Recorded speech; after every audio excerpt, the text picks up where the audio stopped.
There's been a lot of economic doom and gloom since this whole pandemic started. So it is important to also focus on some of the positives every now and then. And Dustin Smith from Wealth Enhancement Group joins us with his list of three things to be optimistic about with the economy right now. Hi, Dustin. Hello, thanks for having me. All right, let's start with your first reason, and that has to do with some prices that have been dropping. Yeah, so one of the things that we're seeing right now is that prices of some goods have actually started to come down. And the reason for that is that there tends to be a lot of supply and maybe not a lot of demand. And when that happens, we see prices come down a bit. One of the areas that we're actually seeing this in is actually with cars. And the reason for that is that when you look out right now, a lot of those rental car companies such as Enterprise, Hertz, and so on and so forth, they're actually starting to liquidate their fleet. And when that happens, they're putting out now a ton of cars or a lot of supply into the marketplace right now. So not only will that help reduce the cost of used cars, but it'll also bring down the cost of new cars. So, you know, if you're in a position right now where you feel really comfortable about your job or have even maybe saved already, now might be a good time to actually look at buying a new vehicle because you'll probably get a really good deal on it. You also know reason number two, the tax deadline changing.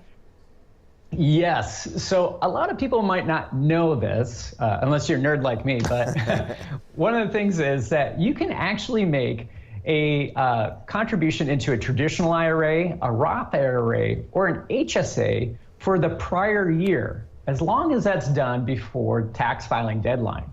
Now, tax filing deadline used to be for 2020, April 15th, but now it's now been moved until July 15th.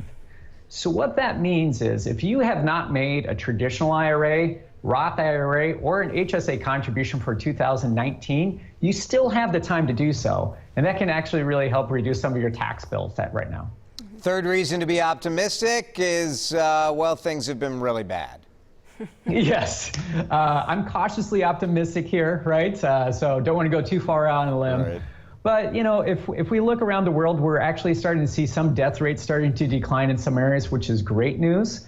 Also, we just last week started to get some hopeful information about a potential vaccine, because with a vaccine that could really help get us back on track, obviously. But, you know, the third thing there is that we're starting to see some businesses, particularly in Europe and Asia, starting to go back online, which is not only good, I think, for those businesses, but it's good for a lot of the workers, because I think we get a lot of benefit from emotionally from going back to work, as long as it can be done safely. Very good. All right, Dustin, oftentimes economic markets act irrationally, but in this case, when our health situation gets better, hopefully the economy will too. Thanks for being with us. Absolutely. Thanks for having me.